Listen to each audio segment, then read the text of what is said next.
Kenya's higher education financing has undergone a complex evolution, culminating in the recent Court of Appeal ruling that upholds the revised variable scholarship and loan funding model. Cabinet Secretary for Education Julius Ogamba says the ministry will comply with court directives and proceed to publicize the funding framework to the current and incoming students in the next 14 days. This comes amidst concerns over the effectiveness of the system to protect access to education for all. NTV's Sharon Momanyi interrogates. Clarity now means that we'll carry on with the implementation of the funding framework with the necessary modifications that have resulted from the National Committee on the Review of the Model.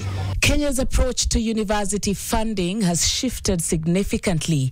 Initially, the differentiated unit cost (DUC) model allocated funds based on the cost of academic programs.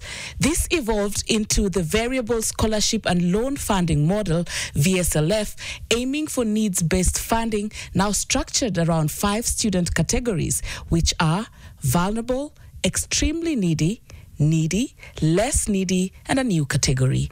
All bands are eligible for scholarships and HELB loans, with every household expected to contribute a certain percentage of tuition fees. Students will get an upkeep boom allowance to support living expenses.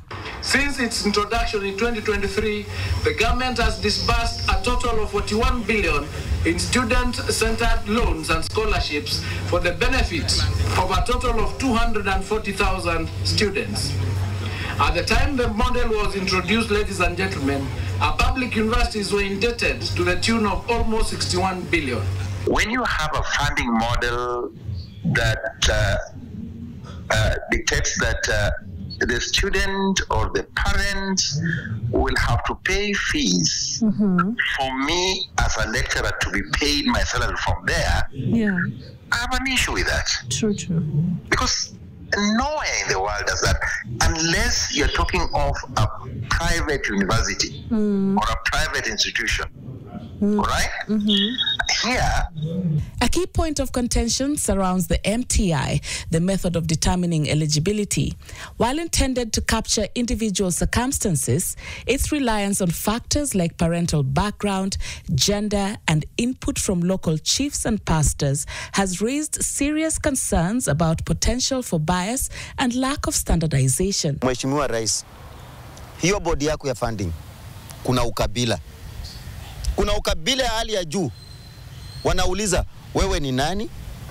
Baba yako anaitwa nani? Tunawahurumia sana wale wanafunzi ambaye wanaenda kujoin karibuni hivi, sababu wanajoin wakati mambo ya masomo ya university funding model haieleweki. Wanajoin wakati bado hatuko na clear picture exactly what's going to happen. The introduction of household contributions is intended to share the financial burden, but it also raises concerns about affordability. The rich will take their children to private universities, maybe, and take them abroad. But in public universities, majority of our students come from very poor background. True. So even getting that, the income, it's called what? Household income, is difficult. Getting help is not a guarantee that you'll get a loan. The Ministry of Education is set to publicize the funding framework within the next 14 days. Sharon Momanyi, NTV.